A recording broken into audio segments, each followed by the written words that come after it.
So first off, I've always been the only black girl, yoga, whatever. That's fine. I know how to move in those spaces. We've talked about that. But going to studios in Austin, I was like, okay, there's nobody that looks like me. They're definitely not playing the music that I want to hear. So I would practice, and then I would go home and turn my vinyl player on. I'm a little hipster girl. But I would turn on some Erykah Badu, some Lauryn Hill, things that I had on vinyl, some Marvin Gaye, and I would lay out my yoga mat, and then I would just like move my body. And I was like playing with things that we did in class, but like transitions. And then I was like, oh, but at this point I had never seen that. Maybe one day I can be a yoga teacher. And if I'm a yoga teacher, I'm going to play this music in the class. Yeah. Because this is what I want to hear. Right. And I don't see black people or brown people in these classes. Yeah. But if they know that some Badu's going to be playing or some Marvin Gaye, maybe they'll join. Yeah. Yeah. Maybe the music is the entryway for them to come. Yeah. But that was such a far-fetched idea for me because I had never seen a black yoga teacher before. Yeah. The industry is primarily white, which again, the practice of yoga, there are so many lineages from Africa to Asia, Very much but we so. don't see ourselves in it. Yeah.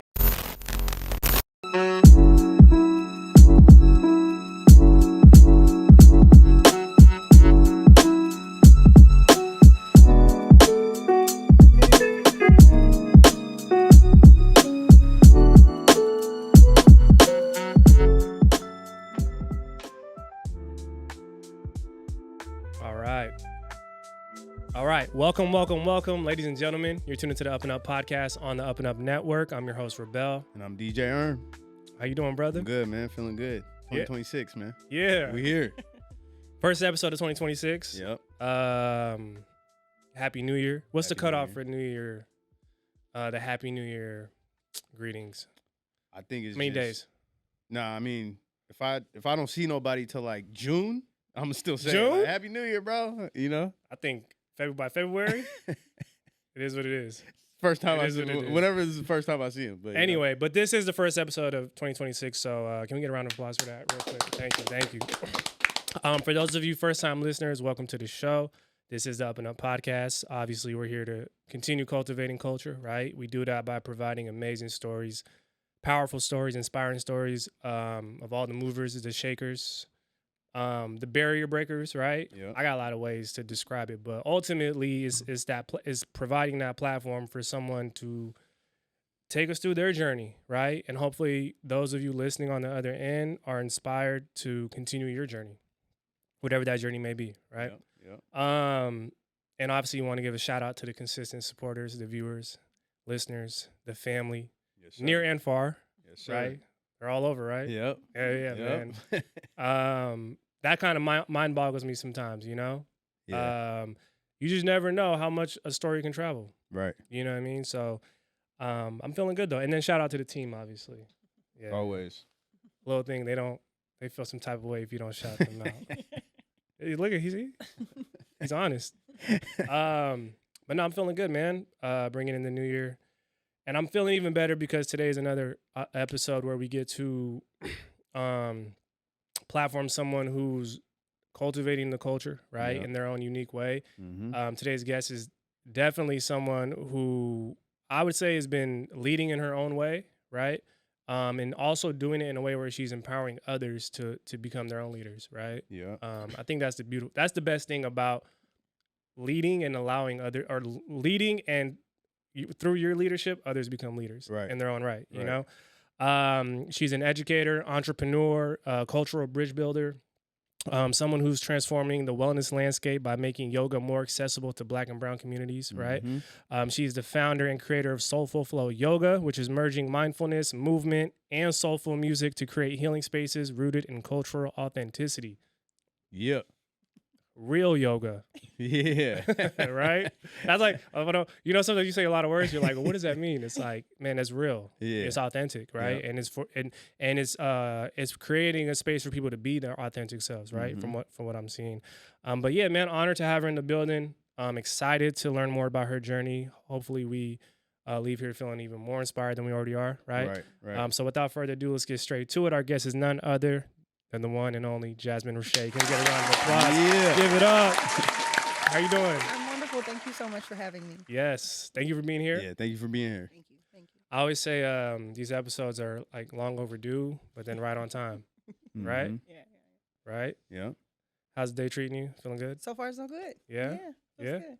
Happy New Year. Yes. Yeah, Happy New Year. Yes. Yep. It's January 9th, as she says Still this. going. Still going. So we're good. We're good. Well, yeah, no, thank you for being here. First of all, we start off every episode with the quote of the day, Okay. right? Something to get the convo started, set the tone. Yes, sir. All right. First man. quote of the year. Let's get it. What do we got? All right. So the quote of the day is, "There are years that ask questions and years that answer." Mm. Yeah. Since we're talking about New Year's and stuff, you know what I mean? Mhm, So mhm. yeah. Who's that quote by? Zora Neale Hurston. Yeah. That's good. Yeah. That's really good. Yeah. What do you think about that quote? Thank you.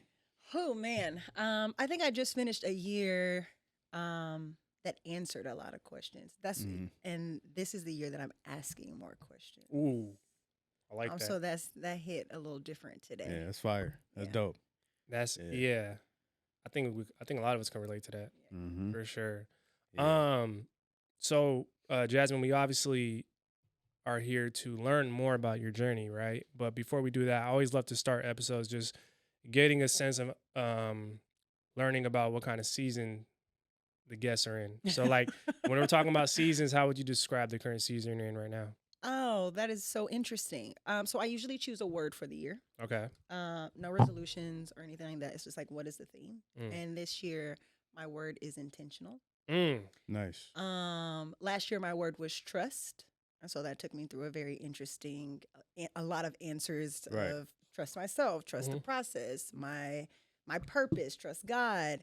So now that we have those answers, like, how can I be intentional with what I experienced and what I heard? Mhm. And so Soulful Flow, we're in a very unique season of, I run a yoga school where I train teachers Mhm. and continuing education programs. And then we also have a studio. So I'm in a very interesting, I've been an entrepreneur for like 6 years, but the brick and mortar in the studio Mhm. is challenging me in different ways. Yeah. More questions. So I'm trying to think about how to be more intentional with that. That's dope. I love that. Yeah. So What's your word for the year? my Your word? theme? Do you have one? Damn, you just I caught me off guard right He was now. about to go into his He was thing. ready. I'm just curious. No, because when you said that, I'm like, we gotta come back to that though. okay. Because I don't want to just throw out a word and then be like, oh, I Yeah. got a better one later. So Okay. we'll come back to that Okay, one. there's no Yeah, pressure. yeah. No pressure. All right. I'm just The seed curious. is planted. Yeah. I'm gonna ask you too, so you better be ready. Well, I don't have one. I have a couple, but one is intentional was one of mine too. Like Okay. being intentional too. Like I think, yeah, I feel it. But sorry to cut you off. Go ahead. Yeah, no, you good. So, I just want to take it back, like talk about your upbringing, growing up, being born and raised in Louisiana. Mhm. So, just touch on that. Yeah, I'm originally from Baton Rouge, Louisiana. Mhm. Very Southern Creole family, Mhm. very big family. My mom's the baby of 6. I'm the oldest of 5. Mhm. Football, food, sports, your typical Mhm. Louisiana family. I grew up I was a competitive cheerleader. That was my form of movement and soccer, and then it evolved into like yoga, Pilates, and all of those things. But that was like in my older adult, as I became an adult, like going into college. Yeah, Yeah. that's cool. What was it like growing up I guess growing up in Baton Rouge and like Louisiana, the South, you know what I mean? I think like there's experiences that maybe are only unique to like that upbringing that probably play a major role in how you're doing what you're doing right now. 100%. Yeah. Yes. What was that? What's that connection? Well, Baton Rouge, there's a lot of, in every city, there's a lot of different pockets. And I was just having this conversation with someone of like, I had I would say like the privilege of like experiencing Baton Rouge in a lot of different ways, of like thinking of college town, like LSU, competitive cheerleader, the only Black girl doing the things, knowing how to coexist in that landscape of being from the South and how to be with white people. And also like, I went to a really hood middle school, where like I experienced different things and learned like a way opposite end of the spectrum. And I think that really shaped me in my experience of like, okay, how can I do both? And like, Blackness has a wide range of different experiences, which shaped how I have built the business or who I've grown to as a woman, as an entrepreneur. And so, a lot of sports, a lot of family, a lot of different socioeconomic backgrounds that I was exposed to, which I think that's a gift. To be able to have that wide cultural network to be able to pull from, and that Southern hospitality that I think, and I've lived in a few different places, Austin, Dallas, now here in Seattle. I've been in Seattle for 8 years, and just thinking about like what that Southern hospitality looks like in my business, in the studio, and like how we cultivate community, I think it's different and it's beautiful, and I think it's been very refreshing in Seattle. I think it's caught people off guard, but I think it's cool to witness it unfold in Soulful Flow. Yeah, that's real. I like how you talked about sometimes we don't realize it's not like it's not a specific obvious thing that we can point to sometimes. It's just more so like, man, you know, I grew up in this neighborhood and I also grew up in this neighborhood and I also got exposed to this and that. Because I think like what you're talking about is relatability, 100%. being able to relate to all different walks of life. So that when you do go into business, right, that the money's green. And the customer base is a wide range. And you just can't control who wants to come and invest in what you got going on. Absolutely. So you got to know how to relate to a lot of people. So that's real. That's dope. I always like to ask this, but like being involved in like all those activities, like young growing up, like what were like some of the lessons you kind of took away from like cheerleading or whatever else? It's a level of discipline and like commitment, and I'm also the product of 2 entrepreneurs, and so both of my parents just kind of set that tone of entrepreneurship and running a business and like being disciplined, whether you're in sports or things like we show up on time, or like you're kind, or like customer service or Southern hospitality, like that weaves in a lot of different things that I think sports, cheerleading, and that discipline, even when it's challenging and uncomfortable, we keep going. Right. Yeah, I like to ask that because I feel like sports and all that, they like it just applies to life a lot too. 100%. You know what I mean? So no, for like sure, that, for sure. I think well, I do kind of want to get into your journey, right? Because you didn't just end up in Seattle out of nowhere, right? No. Like, there was a journey to get here, but I also I would love for you to talk about kind of like how. Because by the time you got to Seattle, I would assume yoga was something that was very much a thing you were doing, right? Yes and no. Yes and no? Okay, well, take us through kind of after Baton Rouge and like as you were going through. Yeah, so from Baton Rouge, I was introduced to a fusion of yoga Lattes. Okay. Where, again, coming out of high school, going into college, didn't want to do competitive cheerleading in college, but I still needed a form of movement. And so I went to this studio called Yoga Lattes, and there was something happen. Okay, it's flexibility. It's hot in here. This feels good. Similar environment. But there was a very sweet spot at the end where my body, my nervous system was calm. And then I felt like I could pray. And then I was like, wait a minute. I kind of feel God in this. Like something else is happening, but I didn't know what that was. From there, I migrated to Austin. I was in school. I went to a really small HBCU in Austin, Houston Tillotson University. I finished my degree in psychology. I've always been very curious of like people and how the mind works, how the body works, but it didn't make sense then as it does now. From there, I used to work in marketing, tech, events, creative. And then I migrated to Dallas. I was in a relationship, was a very unhealthy relationship. And for that whole year that I lived in Dallas, I was disconnected from my body. I wasn't on my yoga mat. My parents, I have 2 moms. My moms, after my brothers graduated high school, they packed up from Louisiana and they chose Seattle. We thought that they were nuts. Like, of all places. That's like all the way over there. All the way over there. Like, what about New York? What about, Seattle? But my family, my moms, my brothers were very close. So my moms came first, and she came down to visit me in Dallas, and she like looked around, did the mom like assessment, and she was like, hey, look, I see what's going on here. you can choose this. If you choose this, I'm gonna have to love you from a distance. But if you need to go, we can book a one-way flight and we can make a plan. And I said, hey, look, if I don't leave by this day, I need you to come and physically get me.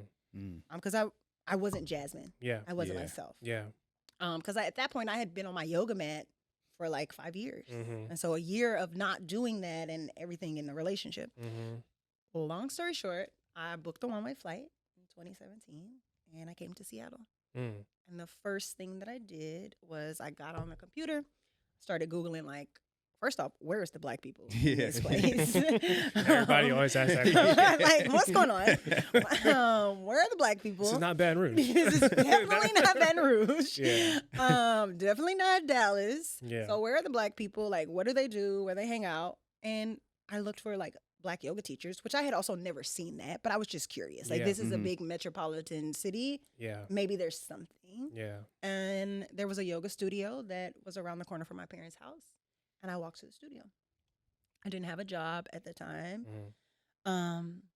So I asked if I could just work the front desk and trade to clean the studio and work the front desk so I can have free yoga. And I was on my mat 7 days a week. Wow. Spending hours at a time in there, just cleaning it and like getting back to myself. My mom is also very wise. So like, I'm in a very dark, depressive state of like transitioning into Seattle. So like there were journal prompts and books that I had to read and thing. And like I had the privilege of like being able to really ease into my transition of being here. Yeah. And not like, I need to hurry up and get back in the tech industry or whatever. Like I got a little job waitressing. I mean, as a hostess in Pike Place because I'm like trying to figure out the city. And go at your own pace. And go at my own pace and eat before I'm like diving back in. But that's like... real.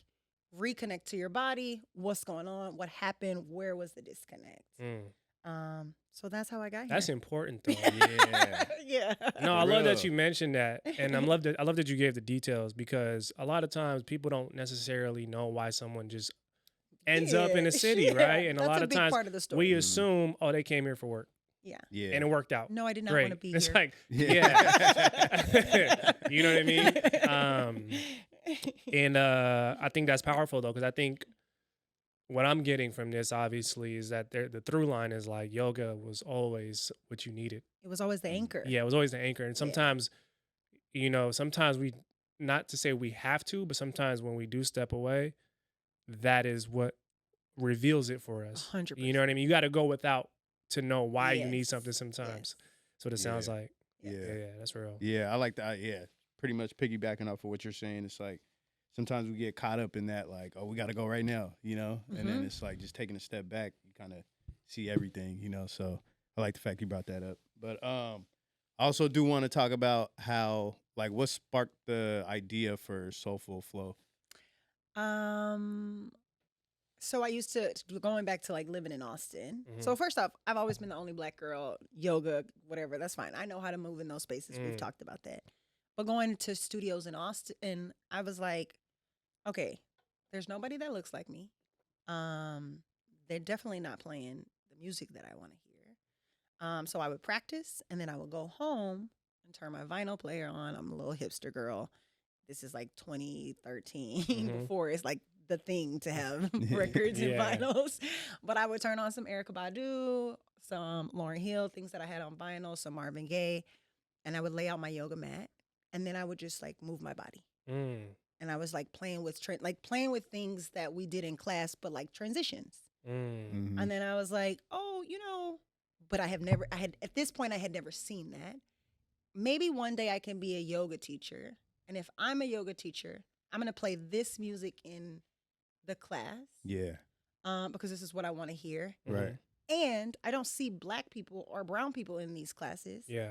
But if they know that some Badu's going to be playing or some Marvin Gaye, maybe they'll join. Yeah. Yeah. Maybe the music is the entryway for them to come. Yeah. But that was such a far-fetched idea for me because I had never seen a black yoga teacher before. Yeah. The industry is primarily white, which again, the practice of yoga, there are so many lineages from Africa to Asia, very much but so. we don't see ourselves in it. Yeah. So that was not even a real thing that could happen. So yeah, I named it in like 2014 and but I didn't know it would be a thing until I taught my first class in March 2018. 2018. Mm-hmm. So how does one go from, because I love that you found a way to add value, but in like your own way. That's natural to you. You know what I'm saying? Like sometimes we want to come in and do what is kind of the thing or the norm and not ruffle any feathers, right? But I feel like what you're doing essentially is just creating a new space within the space. For sure. And was that faced with like resistance? Absolutely. Yeah. So because to get to a point of being a teacher, I feel like you have to like go through a certain transition of like, I'm confident enough to lead in this space. Like, how did you get to that point? So the studio that I walked to in the neighborhood, the studio, there was a new studio, some new owners coming in, and they had no experience in like marketing and events and brand strategy. That's my bread and butter. Yeah. So I bartered with her and I was like, hey, listen, I can do, these are my gifts. These are my tools. I know how to do this very well. I used to work in drones and like blockchain and like doing events and stuff and like at a big level. Yeah. I was like, hey, look, these are my gifts. Let me help you do this. But in trade, I want you to train me how to be a yoga teacher in the first, a year from now. She was like, done. So I helped her build up her business, did all the marketing, made all the flyers. And then I was a part of her first 200-hour yoga teacher training. So you have to have 200 hours. Some people do it through an accredited program. Some people don't. That's a whole nother conversation. But 200-hour teacher training, my first one took 8 months. I love learning. I love this practice. And at that point in my life, and still ingrained in me as a Southern woman and a Black woman, I have to be the best. This is 2018, 2019. Yeah. So I did another 200-hour in the same year. Because my mindset was, if I have 200 hours, which was at that time was unheard of. Yeah. You gotta invite me to the table. Yeah. You have to hire me. It's like you gotta work twice as hard to get half of what they get. But that was ingrained. Like, I have 400 hours. Yeah. I have my BA in psychology. Like, I'm ready. Here's my resume. Hire me. So I did a lot of training in the front end, to start the journey. It's dope. So what were like some of the first steps you took into like really like building it out? Like, this is what I'm about to do. So when I was in training, I had already had the plan mapped. Like, I knew that it was called Soulful Flow. Yeah. Because of the vinyls, things like that. And my first class, so we had to teach like an hour of first class in Queen Anne. Okay. My first class, and mind you, my knowledge is not health and wellness, how to run a studio. Yeah. That mindset of a person is very different than like business, tech. Right. What I was used to. So my first yoga class was a free class, Queen Anne. Capacity in the studio was 45. I hit capacity and I had 20 people on the wait list. Wow. Majority of the people in that space, 90% of the people in that Queen Anne space was Black and brown people. That's beautiful. She had never seen that before because most Black and brown people don't live in that area of town. So after that, she was like, hey, do you want to like, and again, you have to like earn your spot at a studio, be teaching 5 years. She was like, this is beautiful. Do you want a job? And I was like, no. She was like, why not? And I said, because this was a free class of 45 people with 20 people on the wait list. At $20 a head, I don't run that math. Yeah. That's a lot of money that you would make off of me. Yeah. And pay me $45 an hour. Yeah. So I told her no. Because I'm a businesswoman. Yeah. The math is not math. It's not math at all. Make it make sense. Yeah. So how much would you charge me to rent out your space? And then I'll just host events. And that's what I did. Dope. That's dope. Yo, that's actually that's got to be like really affirming though. Yeah, they thought I was crazy. Though. Yeah. Well, not. Let's take them out of the equation. I'm saying for you though, the journey you went on to get to that point of seeing like, oh, this works. Sure. You know what I'm saying? Like that has to feel good to know like this concept that I'm trying to push into this space that has their traditions in a sense, and they may look at it as like, I don't know, a one-off or some experimental thing. Yes. It worked. Yes, right? Because I only knew like the math. And I also, even if the average rate of a yoga class is $20, I was charging people $10 to come. Yeah. And I wasn't turning people away.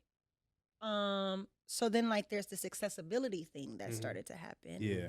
Where, okay, wait, who is this Black woman? She's very Southern. She kind of like preach a little bit when she teaches. And it's affordable for us to come. No, Yeah. like I Right. want to see what that's like. Yeah. And again, that was like the gateway for people. Oh, there's hip hop. There's like the music, Yeah. like. Yeah. And so we had it once a month, an event, and then we got to a place where it was like, okay, I need to choose a place to teach weekly, and then I did that. But it was an experiment at first. Yeah. Yeah. No, for sure. Yeah. For sure. I know Robbie kind of touched on it in the intro, but I would just like to you to speak to like the vision, kind of like the mission of Soulful Flow. Yeah. Yeah.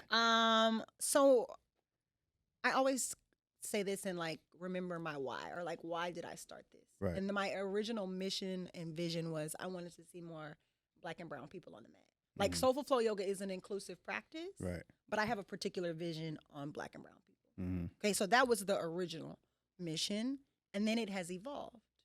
So, okay, I want to see us on the mat and have access to this practice, but I also now I want to see us in leadership positions. Mm-hmm. Who gets to lead? Who gets to teach? Yeah. Because we also, like, up until my next round of advanced training, I didn't see Black women training people to be teachers. Okay. Got you. And so it grew from like, okay, we need weekly classes, community support. Then we need to transfer these students into leaders to teach. Right. And so there's that duality of the next wave, which brought us to the school. And now the school is housed by the studio. Wow.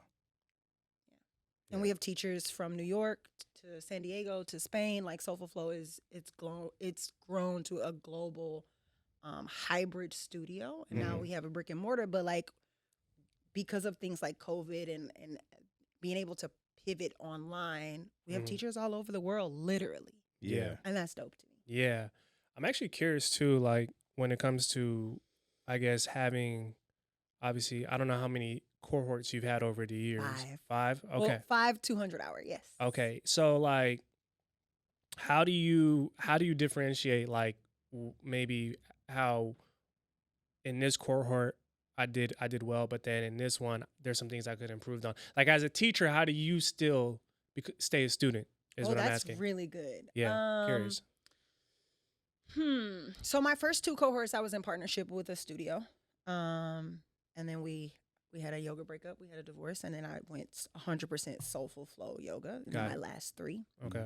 So I've written this curriculum, submitted it to the Yoga Alliance, but the curriculum evolves as my students evolve. And so I cap each training at 20 people. So my most recent one that just graduated, they stretched me in a different way because the demographic of students were queer, trans, Black, brown, white. Like, so now when we're talking about who gets to practice and reimagining that, our language, we're talking about language, we're talking about accessibility in body. There's other layers that start to come into play that you need to be mindful of what you say you want to hold space. Now we're in like unique populations in a different way. Yeah. Even from a school perspective and also who's coming in the door to practice. Right. And so I will say like this last cohort definitely stretched me in like, well, we might need to look at the manuals again and like what our language is around this, or be mindful of the lineages of some of these ancient practices that some of this can be offensive. You know, so like how do we hold space for that? Yeah. While still honoring and holding the practice in reverence in 2026. Yeah. I love that. Intentional. You have to be very intentional. Very intentional, yeah. In my staff, and because I'm not the only teacher, I'm the lead trainer. Yeah. But I also get to choose who I bring in to co-facilitate training. That's real. It's crazy because I think like this isn't just in your industry, but I think in a lot of industries, people can fall victim to that, losing their intentionality because 100%. of what the trend is or what's working or what's maybe probably making the most money or whatever the case is. Like you lose sight of like the lineage or the actual respect for the traditions and things that you're operating within, you know? So that's real. Yeah. And for somebody who's probably like a first timer, Yes. you know, when they It's gonna be you. Yeah, when are you coming? just say for me. Don't be shy. Just let me know. I know, but yeah. So for like a first timer, like what can they expect, like walking into Soulful Flow and like their first time, their first experience? Their first experience, probably myself or one of my team members. Somebody's going to be at the door to greet you. Yeah. How are you? These are where your things go. Some people don't know like yoga etiquette of like what you do when you even come into the studio. We lay that out, assuming that you don't know anything. Normally there is a mat preset for you with the props. We explain to you what here are this is a blanket. We have 2 blocks. You have a bolster. This is this pillow-like thing. Like we break everything down, simplify the language, because sometimes that could be a barrier for people. Right. Like, I don't even know what she's talking about. Yeah. So definitely like a warm greeting, and then all of my teachers are trained to teach what we call progressions and regressions. So what is the baseline of, can a first grader understand what you're trying to tell them so they can do the movement? Because then anybody can, a beginner can participate, a first grader can understand. Then what's the next level of language? Maybe you're talking about anatomy. The third level of language, maybe we're sprinkling in like some philosophy. But the language needs to be accessible, and there needs to be different options, at least 3 options from a modification perspective. So you feel welcome. Right. There also is at the beginning of class and reminders in a Soulful Flow class that take what you need, leave what you don't. If you decide that you just want to lay on the mat for the entire hour and listen to the music, that's the yoga for you today. Just don't stop breathing, because this is my full-time job. Yeah. Like, I got to keep you alive. Don't stop breathing. Just don't stop breathing, and we good. Yeah. That's But right. no, like they have an invitation. Like if this doesn't feel good in your body, you can just chill. But we try to provide some, a lot of accessible language and different options for people. Let's meet you where you are. Right. Yeah. You don't have to know the name of every pose. You don't have to do it perfectly. Just move and breathe. Yeah. That's it. Yeah. Yeah. No, that's real. That's real. I remember I took a yoga course in college Okay. for a quarter, and I didn't know what I was doing, but by the end of it, I was like the most flexible I've ever been. Okay. I was able to jump the highest I've ever been able to jump in my life. Like, so I saw the benefits, but I know when I left that yoga course, I wasn't taught nothing about kind of the practice of yoga. I feel like maybe I wasn't paying enough attention. I don't know. Maybe it could have been a little bit above, but to your point, I think it's important to let people just still experience it. You know what I mean? Yeah. Yeah. And I think sometimes culturally, yoga is taboo. So depending on your spiritual beliefs, your religion, a lot of Black and I was raised in the South. My dad is like, what you talking about? I don't know what you believe nowadays. Yeah. Like, so even breaking down that barrier of like, is this religious? This like I can't participate, or even people of different faiths can be like, hey, I won't do this part of the practice because I can't salute the sun in a sun salutation. Or, so meeting people where they are to experience it. For some people, it may just be the physical movement. For some people, it may be a spiritual practice. Got you. And you get to decipher and choose that path for yourself. Got and you. I can just give you these options. It's like a buffet. Yeah. Take what you need, leave what you don't. Yeah. That's Right. good. That's good. And so that's what I tried to instill in training and in the studio. That's good. That's good. Got you. What advice do you have for somebody who may be trying to start their own like yoga practice and kind of like bring people in and stuff like that? I love that. You just have to come. Mm-hmm. Like I mean, I know that sounds so simple, but like, if there is a teacher or a space that resonates with you, because some may resonate with you more than others. I think going in a space or coming to Soulful Flow and just be curious, have an open mind, have an open heart, and just see what happens. And also know that there's so many different types of yoga. So if you try one, you might be like, oh, that hit. That was a vibe. Or others may be like, never again. It's too hot. I'm not flexible. All these things. Like, there's gentle, restorative yoga that's more like for your restful, for your nervous system. There's like a slow flow where you're easing into postures, or you can get into more like cardio-based, fast intense. Yoga, That was the one I was in. vinyasa. Yeah. There's 110 degrees. There's so many different types. it's not a one size fit all. So I encourage people to try different spaces, try different teachers. Yeah. I'm not everybody's teacher. Mhm. Yeah. Everybody may walk into Soulful Flow and they may not like the music and the vibes and what's going on. And that's okay. Mm-hmm. So try different, like if you're really just be curious. Yeah. No, Yeah, I yeah. love that. I love because like when I was telling I took yoga, it was intense. It was whatever your cardio. Vinyasa. Okay.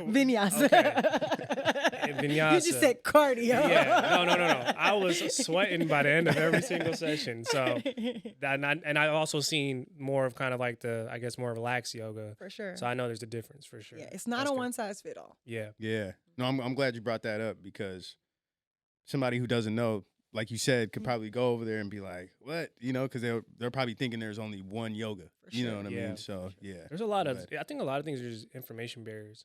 Mhm. A lot of Yes. areas, you know. Yeah. And we disqualify ourselves from a lot of stuff Mm-hmm. because we just don't have the information. Mhm. You know, not just yoga, but just in general. For sure. I want to ask you this because, and I've come to realize there's no right or wrong answer to this question, but I just want to know what your thoughts are. How would you define what it means to be an entrepreneur? Whew. How would I define what it means to be an entrepreneur? It's a game of trust. Mm. And like of trust in your vision, of trust in your purpose, of trust in your gifts. Mm. Because it's not, people try to like glamorize entrepreneurship and it's very challenging. Mm-hmm. It is a continuous, I feel like I'm riding waves every day. When it's up, it is up. Yeah. Right. Yeah. But when it's stuck, it's stuck. Yeah. Mm-hmm. And you don't know. You can try to control that, but like you kind of have to ride the roller coaster, and it's a game of faith. Yeah. I like that. And what I know for sure is I've never gone without. And when I'm in alignment with my purpose and my why and my Mhm. mission, it always works out. When it doesn't work, it's because I'm in my ego. Mm. And that's a very fine line. That's But real. it's a dance of with faith. That's real. Yeah. That's real. And Yeah. it can be uncomfortable and it can equally be very rewarding. Yeah. Mhm. That's I dope. love that because it's funny when I ask that question. Every time I've asked that question, the answer is about like it's a certain mentality, it's a certain mindset or perspective. It's not a job. No. It's a way of life yeah. and how you view things and how you actually maneuver through it. So I love that. That's a good answer. Yeah. you. That's good. And I know you spoke on like coming in with an open mind and everything. I also wanted to ask you like, how does like centering joy change the energy of like a yoga class or even in business too? I love centering joy. I try to center joy for sure in a yoga practice. Like I'm going to misspeak. I'm going to misstep. We can laugh at those.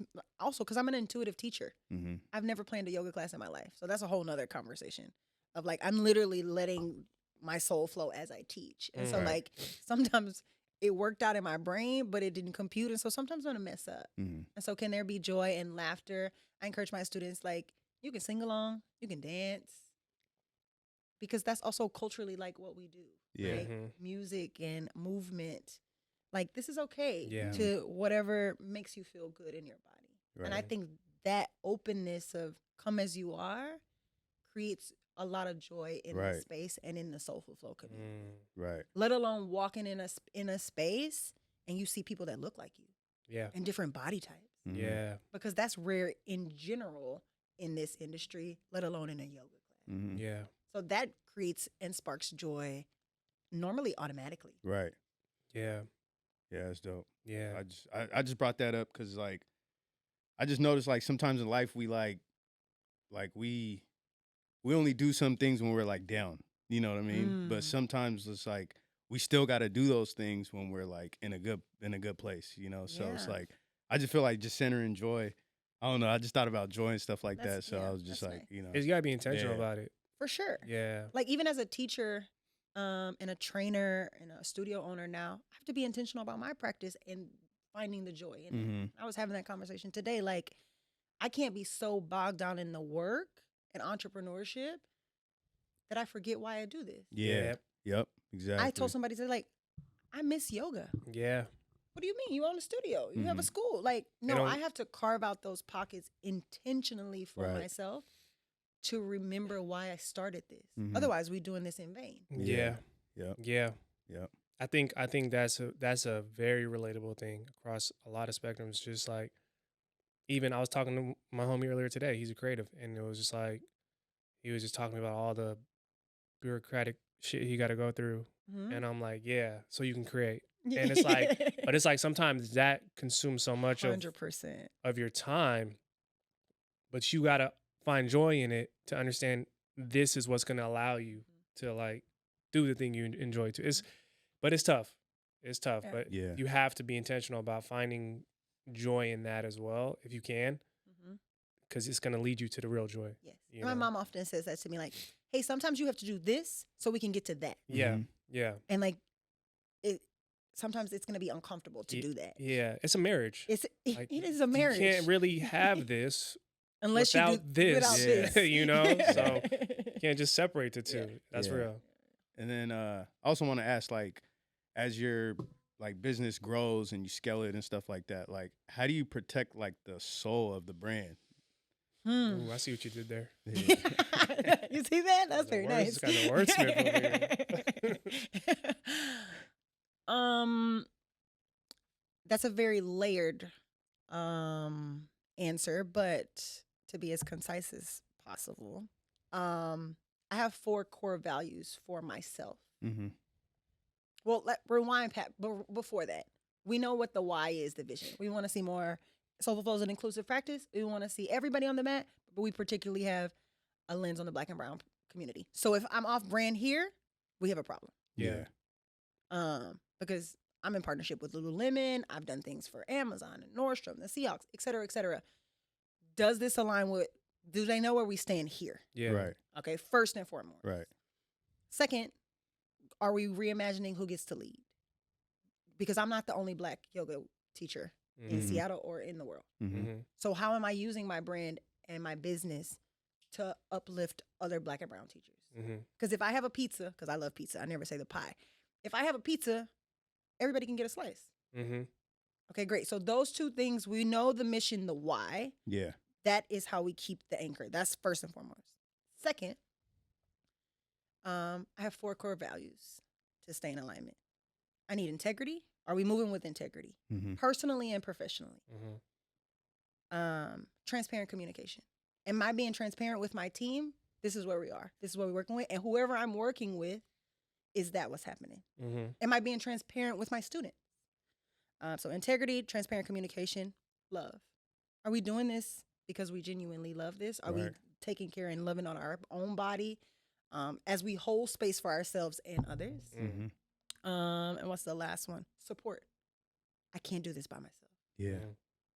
So I have to learn how to receive support and give support. So personally and professionally, those things have to exist in my, like, for me to be okay. Yeah. And for Soulful Flow to be okay. Right. Yeah. And then finally, there is this in yoga, we call it the 8-limbed path. Okay, so like 8 categories of yoga, chapters, if you will. Okay. The one that everybody is mostly familiar with is the postures, the movement. But there's so many other layers of this practice. But basically what these 8 limbs of yoga is, it's like how to be a good human. Like no harm, cleanliness, no stealing. Like it's almost like very parallel to, this is a big statement, but like thinking of Christian views of like the 10 Commandments. Or like, you know, just how to just be a good human. Yeah. Right. So in trainings and in business, when my teachers are my team is signing a contract, the 8 limbs of yoga are literally there because this is our SOP. This is our best practice. Yes, we have to run a business, but if we're not doing these things, we're not being in the practice of yoga. Then we're in our ego. Then we're out of alignment. Then we're straying from the whole reason why we do this. That's real. So the 8 limbs of yoga is our SOP.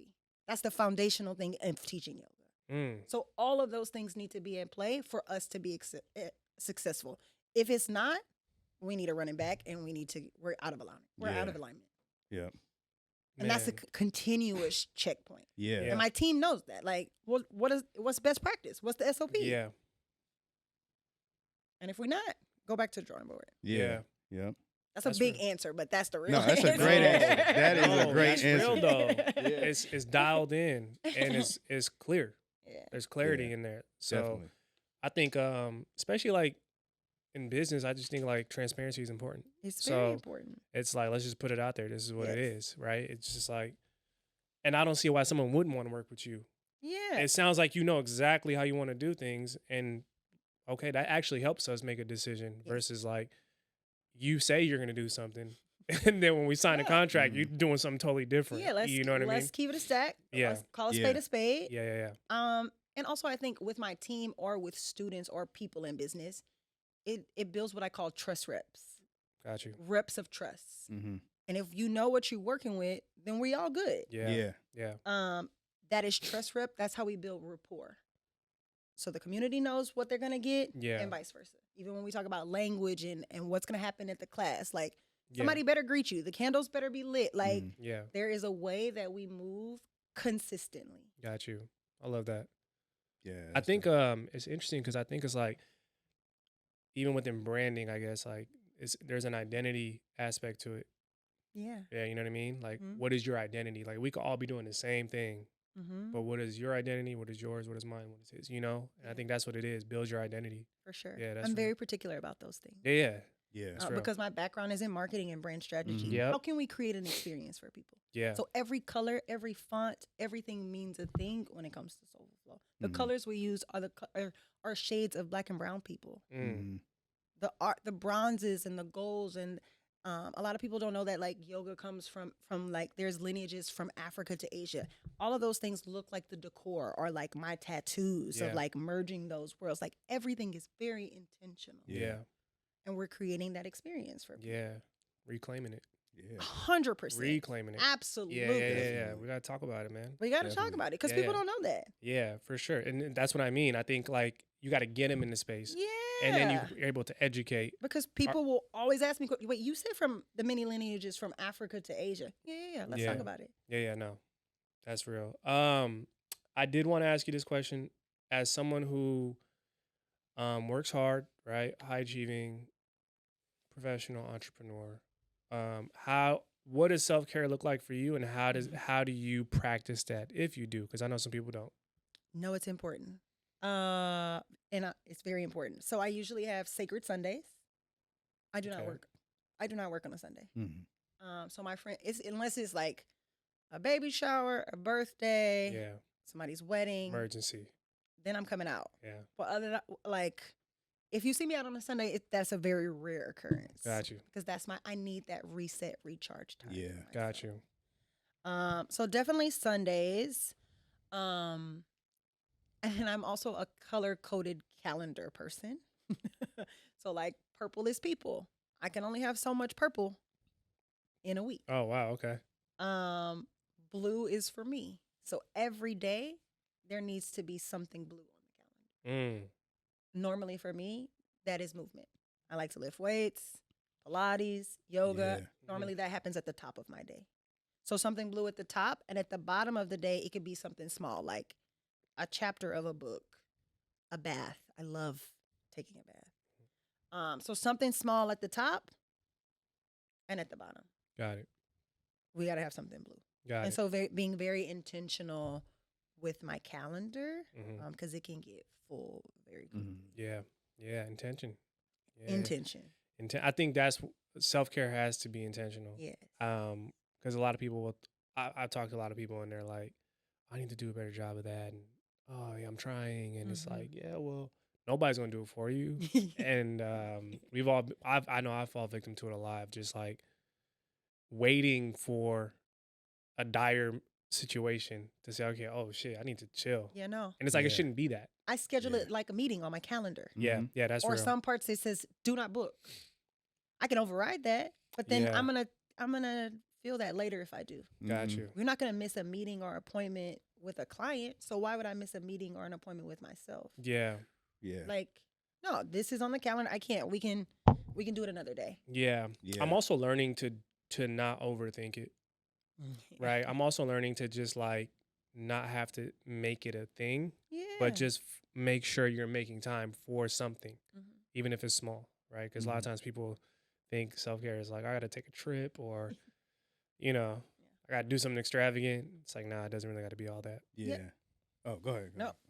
No, I was just going to say, like, I feel like that's like super important just because like it kind of like you don't stress yourself out.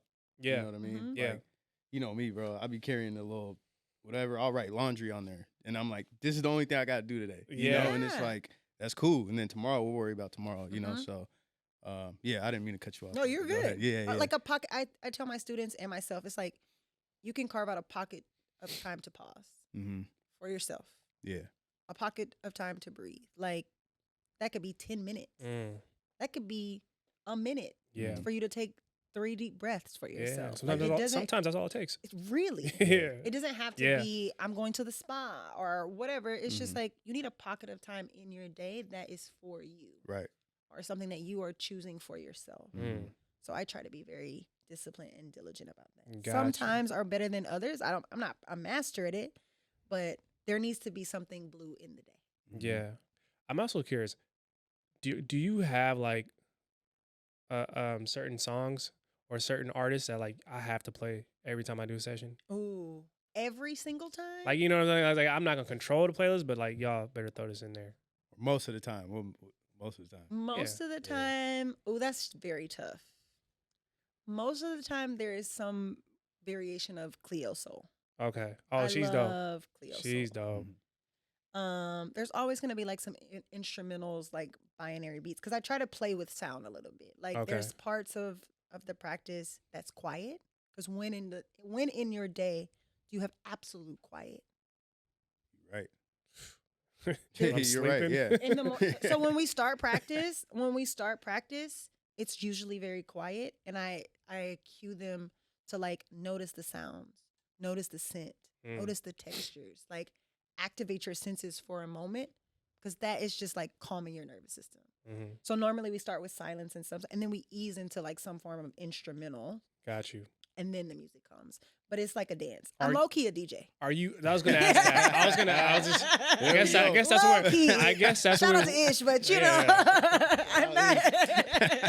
This is the perfect place to let people know. If you want to let people know, I actually do this. That's actually what I was gonna ask. Was how hands on are you with the music? Okay, I'm very. So you are a DJ. Low key, the only other person that like I know I'm saying like shout out to Ish, but for real, like the only other person that has ever that I've really like let teach like co-create a Soulful Flow class with me is Ish. Yeah.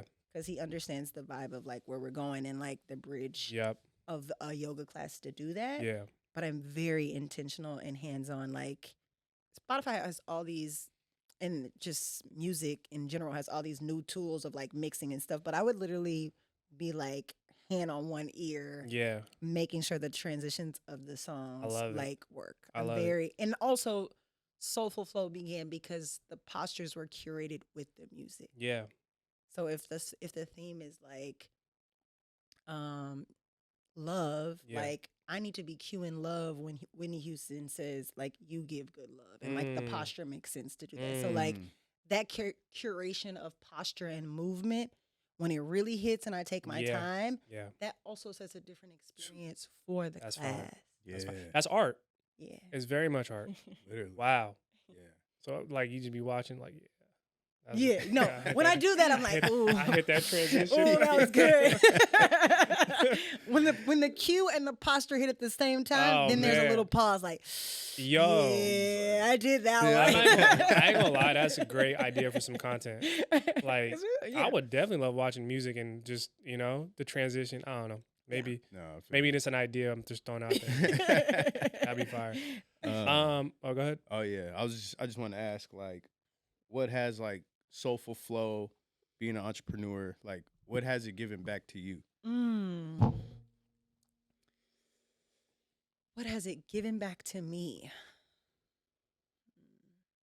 I've trained over 200 students, and I call them my yoga babies. And like, and from a regular business perspective, that is probably like not what you're supposed to do, but whatever. But like they actually they lean into that. And so there's so many different, there's 5 200-hour cohorts, and then there's these sub cohorts of students for, because I teach continuing education modules also. So we have this ecosystem of over 300 students that has literally become like this beautiful hybrid community, and watching them interact and then sitting back and be like, yo, this was all just a dream. And then also like, oh, and you're really good. That brings me joy. Yeah. Because that's the mission in motion. Because I'm not the only one. I'm just a vessel in this, that in this particular region in time, I had to go first. And like, what a gift to continue to share this practice with others, something that has helped me. Right. And then watch it just like be in the overflow of others, other communities, literally all over the world. Yeah. That's really dope to me. That's dope. That is dope. That's a great way to put it. That's very dope. That's a great way to put it. And the fact that you recognize that is dope. Because sometimes people don't recognize things when it's happening. Yeah, that's real. Well, I do want to give you a chance to, well, what excites you for the future? And maybe this is an opportunity for you to share some of the things you got coming up for people who want to get involved. So tell us about some of those things, but then also what excites you for the future. I'm curious. Yeah, we have a lot of trainings coming up, some new modules. So definitely if you're interested in becoming a yoga teacher or curious just about deepening your practice, because some people do training and have no intention to teach. So we have a lot of trainings starting February. Like there's a yin and restorative training, and we get into 200 hours March through May. We have a meditation training. That's a newer module coming. So lots of training from the school perspective. Okay. And then we still are in pop-up studio space downtown Seattle in Pacific Place. And so we still are running programming there of weekly classes. Okay. We have lovely art in the space and really cool events that we'll be activating. It's a lot of things happening. Yeah. So yeah, we'll be there until March with a maybe possibility to extend or transition into another space.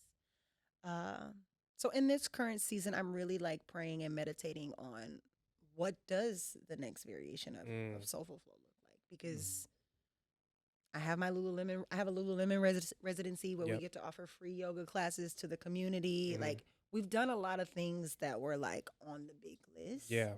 And so what I'm playing with what that next variation looks like. What is Soulful Flow 2.0, 3.0 look like? And I think that's like it's bigger than Seattle. I mean, we're already like bigger than Seattle in that sense, but like we can start planting seeds in other areas that we have teachers located. Got you. That expansion. It's exciting. That is definitely. That's real. That's definitely exciting. And then like, how can people get involved? Where can they find you? Yeah. Soulful Flow, all that. It's soulfulflowyoga.com is the business, and then my website is JasmineRaShae.com, and that's the same for our socials, Soulful Flow Yoga or Jasmine RaShae. Got you. Make sure y'all tap in, man. Yeah, for real. You too, Ern. You coming? When are you coming? I was talking to myself. For real. Y'all better tap in. So one last question before we do get you out of here. We ask every guest this question to end the show. If you can, what's one word to describe what keeps you on the up and up, and why?